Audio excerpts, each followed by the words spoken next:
জামাত ইসলামকে নিয়ে বেশি বাড়াবাড়ি করা এবং এদের সাথে বেশি ঘষাঘষি করা।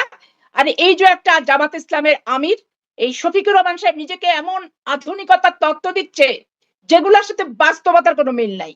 জামাত ইসলামের একটা ধর্ম ব্যবসায়ী। আমার আজকের অতিথি জামায়াতে ইসলামের আমির ডাক্তার শফিকুর রহমান এবং যুক্ত আছেন বিএনপির সাবেক সংসদ সদস্য সৈয়দা আসিফা আশরাফি পাপিয়া। স্বাগত জানাচ্ছি আপনাদের দুজনকেই আইবিটিভির নিয়মিত আয়োজন রাজনীতির এপিঠ ওপিঠে। ধন্যবাদ আপনাকে এবং আপনার শ্রোতা দর্শক মন্ডলীকেও ধন্যবাদ। আপনার কাছ থেকে শুরু করতে চাই, অনেক প্রশ্ন, যতটা সম্ভব উত্তর নেবার চেষ্টা করব। খালেদা জিয়া যখন বিদেশে যাচ্ছেন, লন্ডনে যাচ্ছেন, তখন জামায়াতের আমিরের সাথে প্রধান উপদেষ্টার বৈঠক চলছে বা বৈঠক হচ্ছে। এই ক্ষেত্রে আমি একটা কথা বলি, এই সরকারের সবচেয়ে অসহনীয় এবং অসহ্য বিষয় হচ্ছে এই জামাত ইসলামকে নিয়ে বেশি বাড়াবাড়ি করা এবং এদের সাথে বেশি ঘষাঘষি করা। আর এই যে একটা জামাত ইসলামের আমির এই শফিকুর রহমান সাহেব নিজেকে এমন আধুনিকতার তত্ত্ব দিচ্ছে যেগুলোর সাথে বাস্তবতার কোনো মিল নাই। জামাত ইসলামের একটা ধর্ম ব্যবসায়ী, ধর্মকে পুঁজি করে সাধারণ মানুষকে ধোঁকা দিয়ে এবং তাদের দাঁড়িপাল্লায় ভোট দিলে জান্নাতুল ফেরদৌস বরাদ্দ দেওয়া হবে, এই সমস্ত মিথ্যাচার করে তারা বিভিন্ন জায়গায় মহিলাদেরকে পাঠায় এবং নিজেরা যে এই সমস্ত প্রচার প্রচারণা চালিয়ে ধর্মভীরু মানুষকে বিভ্রান্ত করে রাজনৈতিক ফায়দা হাসিলের অপচেষ্টাকারী এই জামাত ইসলামকে ঠিক তেমনি ভাবে আমি অপছন্দ করি। তার কারণ এদের রাজনৈতিক সত্তাই হচ্ছে ধর্ম ব্যবসা করা। আর এই সরকারের সবচেয়ে জঘন্য লাগে যে একে নিয়ে এত বেশি বাড়াবাড়ি করে, এত বেশি ট্রাস্ট করে, এত বেশি আস্থাশীল হওয়ার চেষ্টা করে যে মানুষের চোখে কিন্তু এই সরকার ধরা পড়ে যাচ্ছে। কারণ বাংলাদেশের মানুষ মুক্তিকামী মানুষ, বাংলাদেশের মানুষ স্বাধীন চেতা মানুষ, বাংলাদেশের মানুষ মুক্তিযুদ্ধের চেতনায় বিশ্বাসী মানুষ। এই মুক্তিযুদ্ধ একটা মাত্র সংগঠনের কারণে মুক্তিযুদ্ধের চেতনাকে ক্ষতিগ্রস্ত করবে, আঘাত হানবে, এই জিনিসটা কিন্তু কেউ আমরা বরদাস্ত করব না এবং আমরা বরদাস্ত করতে কিন্তু পারিও না। আজকে দেখেন যে সংস্থাপন এবং শিক্ষা মন্ত্রণালয় পুরো জামাত ইসলামের সমর্থিত ছদ্মবেশী শিবিরের কর্মীরা যারা ঢাকা বিশ্ববিদ্যালয় বিভিন্ন বিশ্ববিদ্যালয়ে পড়তো তাদেরকে প্রত্যেকটা জেলায় জেলায় ইভেন চাঁপাইনবাবগঞ্জের ডিসি পর্যন্ত ছদ্মবেশী শিবিরের সদস্য এবং উনি জামাত করে। ওপেন জামাত ইসলামের লোকেরা বলে বেড়ায় যে আমাদের ডিসি তো জামাত ইসলাম করে, আমাদের সংগঠন করে। তাহলে আপনি বলেন যে এইভাবে যদি প্রত্যেকটা জেলায় জেলায় ডিসি এবং তাদের শিক্ষা মন্ত্রণালয়ের এই আপনার শিক্ষা মন্ত্রণালয় আপনি জানেন যে প্রিজাইডিং অফিসার পুলিং অফিসার শিক্ষকরাই হয়, এইভাবে যদি তারা এই সরকার প্রমোট করে রিক্রুট করে তাহলে সামনের নির্বাচনকে আমরা আস্থাশীলতার জায়গায় নিয়ে যাব কিভাবে, এটাও কিন্তু ভাববার বিষয় আছে। এক এক অপশাসক এক খুনিকে সরাতে যে আর এক খুনিকে পুনর্বাসন আমরা কিন্তু করব না, বাংলাদেশের মানুষ কিন্তু সেটা করবে না। তো এই জন্য এই সরকারের বিন্দুমাত্র চেতনায় থাকা উচিত যে বাংলাদেশের মানুষ মুক্তিযুদ্ধের চেতনাকে ধারণ করে, লালন করে, বিশ্বাস করে, সম্মান করে, আনুগত্যশীল মুক্তিযুদ্ধের চেতনার প্রতি। অতএব নাড়াঘাটা যে যাই করুক মোটামুটি ভাবে একটু লেভেল রেখে এদের চিন্তা করা দরকার, এমন কিছু করা উচিত না যাতে তারা বিতর্কিত হয়। এই জন্য এই সরকারের এই ব্যাপারে এখন আরেকটা কথা বলি, এই সরকার সংস্কার মাঝে মধ্যে হঠাৎ হঠাৎ স্বপ্ন দেখার মতো করে সংস্কার কথা উচ্চারণ করে যখন রাজনৈতিক সংগঠনগুলো বেশি সোচ্চার হয় যে নির্বাচনের দিন তারিখ নিয়ে। এখন তারা যদি মনে করে যে ইচ্ছা মতো সময় নিয়ে দীর্ঘায়িত হওয়ার পরে হঠাৎ হঠাৎ আমরা সংস্কারের কথা বলে আমাদের ক্ষমতায়নটা দীর্ঘায়িত করব, এটাও কিন্তু অশুভ লক্ষণ হবে, অশুভ ইঙ্গিত হবে। এবং যে আগস্টের চেতনা, অভ্যুত্থান এবং 15 বছর যে আন্দোলনের একটা কামিয়াব লক্ষ্যে পৌঁছানোর যে স্পিরিটটা সেটা কিন্তু ব্যাহত হবে। এরা যখন ক্ষমতার বিপক্ষে থেকে ক্ষমতাসীনদের নিয়ে এরা সমালোচনা করেছে, আজকে এরা বাজার দর নিয়ন্ত্রণ করতে ব্যর্থ, মানুষ মেনে নিচ্ছে দাঁতে দাঁত চেপে যে ঠিক আছে একটা অবৈধ শাসককে সরিয়ে এসছে, একটু সময় দিই। আজকে ট্রাফিক জ্যাম এত বেশি ঢাকা শহর গোটা বাংলাদেশে, সেখান থেকে ধরেন মানুষ নাভিশ্বাস এবং কোথাও কোনো সিস্টেম নাই, শৃঙ্খলা নাই, প্রশাসন নীরব হয়ে বসে আছে, কোনো কার্যকারিতা নাই, টেবিল চেয়ার আছে, পোস্ট আছে, বেতন খাচ্ছে কিন্তু ভূমিকা নাই। কারণ প্রশাসনে এত অবৈধ শাসনের ক্ষমতা প্রয়োগ করে অভ্যস্ত হয়ে গেছে যে তারা বৈধ শাসনের কথা কি করা উচিত, দায়িত্ব এবং কর্তব্য বোধটাও কিন্তু তারা ভুলে গেছে। এমত অবস্থায় ইনারা যদি মনে করেন দল গঠন করব, ক্ষমতায় বসে থাকবো, থেকে একটা পাতানো নির্বাচন দিব, বাংলাদেশের মানুষ কখনোই কোনো এই অবৈধ এবং এই টাইপের মানসিকতা সম্পন্ন সংগঠন ব্যক্তি এদেরকে মেনে নেয়নি, সমর্থন দেয়নি, মানবে না, মানতে পারে না। এটাই হচ্ছে চরম পাতানো সত্য কথা। নির্বাচনের সংখ্যা কেন করছেন? যেভাবে ডিসি এবং শিক্ষা মন্ত্রণালয় নিয়োগ দিচ্ছে এবং বিভিন্ন জেলায় জেলায় জামাত ইসলামকে যেভাবে প্রশাসনিকভাবে যে দৌরাত্ম্যটা আমি উপলব্ধি করছি এবং কিছু কিছু ক্ষেত্রে আমি নিজে প্রত্যক্ষভাবে অবলোকন করছি, এতে আমার সন্দেহ হচ্ছে প্রথমত। দ্বিতীয়ত হচ্ছে এরা যদি সংগঠন তৈরি করে, তাহলে ক্ষমতায় থেকে সংগঠন তৈরি করলে তাদের অধীনে কি পাতানো নির্বাচন ছাড়া অবাধ, সুষ্ঠু, নিরপেক্ষ, গ্রহণযোগ্য সার্বজনীন নির্বাচন হওয়ার কোনো সম্ভাবনা থাকে কি? থাকে তো না। আমরা তো ক্ষমতার বাইরে, আমরা আগেও বলেছি যে আমরা নিজেরাও ক্ষমতা থেকে নির্বাচন দিতে চাই না, আর কেউ ক্ষমতা থেকে নির্বাচন দেখ এটা আমরা চাই না। এই সরকার জামাত ইসলামীকে নিয়ে অতি বাড়াবাড়ি, মাখামাখি, ঘষাঘষি এই বিষয়গুলো যে করছে, আসিফ পাপিয়া বলছিলেন, আপনারা এটিকে মানে ঠিক এভাবেই দেখেন কি? আসলে কি এরকম কিছু আপনাদেরও মনে হচ্ছে? বিএনপি তো আমার সামনে নাই, আপনি আছেন।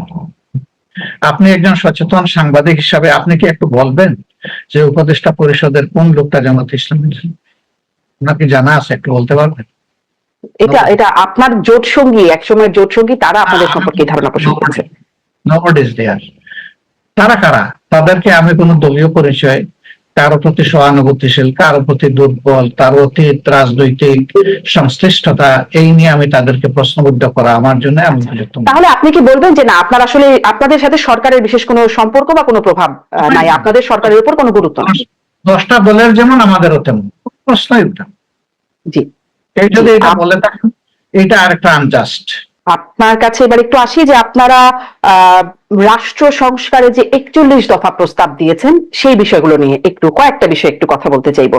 আপনারা বলছেন বিচার বিভাগকে নির্বাহী বিভাগ থেকে আলাদা করা বহুদিনের দাবি, এটা এরকম একটা দাবি আছে। বিভিন্ন ন্যায় বিচার নিশ্চিতে আইন সংস্কার, পুলিশ সংস্কার, দুদককে শক্তিশালী করা, পুলিশ আইন পরিবর্তন, এরকম বেশ কিছু, মানে যেহেতু 41টা দফা, অনেক কিছু আছে আপনাদের সেই দফায়। আপনারা তো 2001 থেকে 6 বিএনপি জামাত জোট সরকার করেছিল, তখন এই বিষয়গুলো নিয়ে কেন ভাবেননি? মানে বিচার বিভাগকে পৃথকীকরণ, এই বিষয়গুলো তো পুরনো বিষয় ছিল, তখন কেন এই বিষয়গুলো নিয়ে আপনারা কাজ করেননি? প্রশ্ন করেছেন, আমি মিডিয়ার সামনে এই প্রশ্নের মুখোমুখি বারবার হয়েছি এবং আপনার কাছ থেকেও আজকে আবার হলাম। এই জন্য আপনাকে ওয়েলকাম এই প্রশ্ন করার জন্য।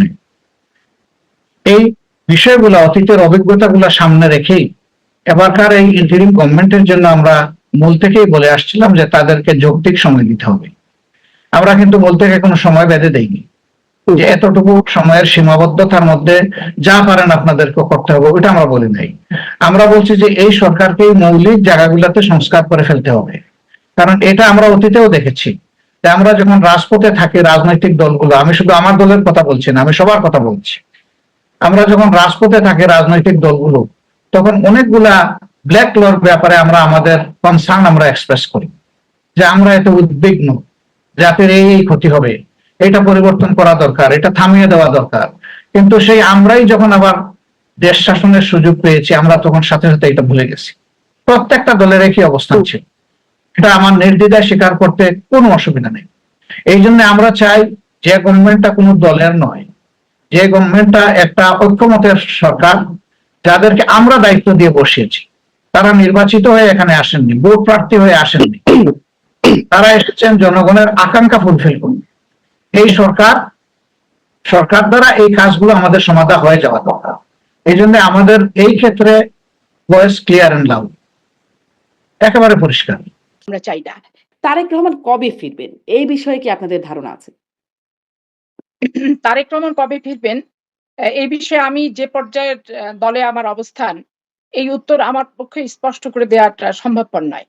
এটা স্থায়ী কমিটির যারা সদস্য আছেন, মহাসচিব আছেন, নেতৃত্বস্থানীয় ব্যক্তি আছেন, যাদের সাথে সার্বক্ষণিক বাংলাদেশের রাজনীতি এবং বিএনপির সংগঠন এই সমস্ত নিয়ে তারেক রহমানের সাথে সার্বক্ষণিক কথাবার্তা হয়, ওনারা এই উত্তরটা যথোপযুক্তভাবে দিতে পারবেন।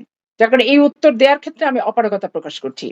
আর দ্বিতীয়ত ব্যাপার যে বিরাজনীতিকরণের ক্ষেত্র যদি শুরু হয়, প্রস্তুতি যদি কেউ নেয়, তো সেইটা ভাঙার জন্য আমরা সদা প্রস্তুত। কারণ আমরা রাজনীতিকে অপরাজনীতিও চাই না, বিরাজনীতিকরণও চাই না। আবার রাজনীতিকে পুঁজি করে অনির্বাচিত হয়ে দীর্ঘদিন ক্ষমতার জগদ্দল পাথরের মতো চেপে রেখে মানুষকে নির্যাতনের হাতিয়ার হিসেবে কয়েকটা দিনক্ষণ তারিখ, যে 5ই জানুয়ারি 2014, আর ওই 18 সাল অমুক ডিসেম্বর, আর হচ্ছে এই 2024-এর জানুয়ারি মাসের 7 তারিখ, এই তারিখ আমরা বুঝি না। কারণ আমরা ভোটের অধিকার এবং রাজনৈতিক সংস্কার, যেটা এই সংস্কার এবং রাজনীতি, দুর্নীতিমুক্ত রাজনীতি, তারপরে হচ্ছে প্রাতিষ্ঠানিক যে দুর্নীতিগুলো হচ্ছে, বিচার বিভাগ বলেন, পুলিশ বিভাগ বলেন, আইন বিভাগ বলেন, নির্বাচন কমিশন বলেন, সচিবালয় কেন্দ্রিক বলেন, এগুলো অবশ্যই চিরতরে নির্মূল করতেই চায় বিএনপি, এবং নির্মূল করেই জনগণের প্রত্যাশিত একটি রাজনৈতিক সংগঠন এবং একটি সরকার, যে প্রকৃত ভোটে, বিশ্বাসযোগ্য ভোটে, সকলের অংশগ্রহণের ভোটে নির্বাচিত হবে, এই প্রত্যাশা আমাদের এখন পর্যন্ত অটুট, কোনো প্রকার পরিবর্তন হয় নাই। অপরিবর্তিত মানসিকতা এখন পর্যন্ত আছে এবং ততক্ষণ পর্যন্ত থাকবে যতক্ষণ পর্যন্ত আমরা কামিয়াব লক্ষ্যে পৌঁছাতে না পারি। বলছিলেন যে তারেক রহমান কবে ফিরবেন সেটি আসলে আপনাদের পক্ষে এই মুহূর্তে জানা সম্ভব না, হয়তো স্থায়ী কমিটির নেতারা জানতে পারেন।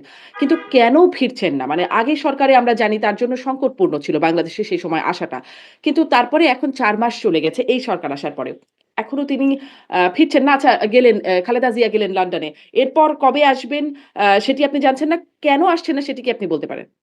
আসলে আমি বলছিলাম যে আমার অবস্থানটা দলে যে জায়গায়, মানে সেই জায়গা থেকে এই বিষয়টি আমার জানার যে এখতিয়ার বলেন, কি জানার যে জায়গা বলেন, সেই ক্ষেত্রে আমি নাই।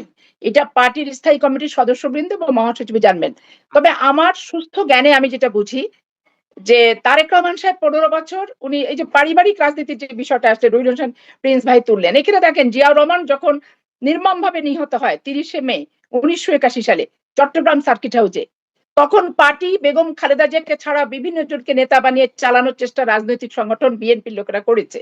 কিন্তু যখন পর্যায়ক্রমে দেখেছে ব্যর্থ হয়েছে, দল ভেঙে নতুন দলে যাচ্ছে, তখন আস্থার জায়গা বেগম খালেদা জিয়াকে দায়িত্বটা দিয়েছে, এবং বেগম খালেদা জিয়া দীর্ঘ 9টি বছর আন্দোলন করে উনি ওনার যোগ্যতা, আপোষহীনতা, স্বকীয়তা এবং বিএনপির মতো একটা সংগঠন শহীদ রাষ্ট্রপতি জিয়াউর রহমানের অনুপস্থিতিতে ঠিক তার মতো করে, তার আদলে, তার মানসিকতা এবং তার রেখে যাওয়া দলটাকে তার লক্ষ্যমাত্রায় পৌঁছানোর জন্য যোগ্য ব্যক্তি হিসেবে দল যে সেদিন সিদ্ধান্ত নিয়েছিল, সেটি কিন্তু পরবর্তীতে প্রমাণিত হয়েছে। তারেক রহমান সাহেব বিএনপি ক্ষমতায় থাকাকালীন সময় পর্যন্ত 2006 সাল 1/11 আসার আগ পর্যন্ত পার্টিতে পোস্টফোলিও ভাবে কোথাও এমপি কি মন্ত্রী এগুলোর ভিতরে উনি কিন্তু ছিলেন না। কিন্তু পার্টির যখন দুর্দিন, মা গৃহবন্দী, মাকে আটকে রাখছে, মাকে চিকিৎসা নিতে দিচ্ছে না, দল পার্টি নেতাদের লক্ষ লক্ষ মামলায় ঝুলছে, উনি যেখানে ছিলেন সেখান থেকে এই 15টি বছর এই দলটিকে নেতৃত্ব দেওয়ার চেষ্টা করেছেন এবং সফল নেতৃত্ব দিয়েছেন। দল তার নেতৃত্বে সুসংগঠিত, তার নির্দেশিত কর্মসূচি এবং তার নির্দেশিত পথেই বাংলাদেশের বিএনপি পরিচালিত।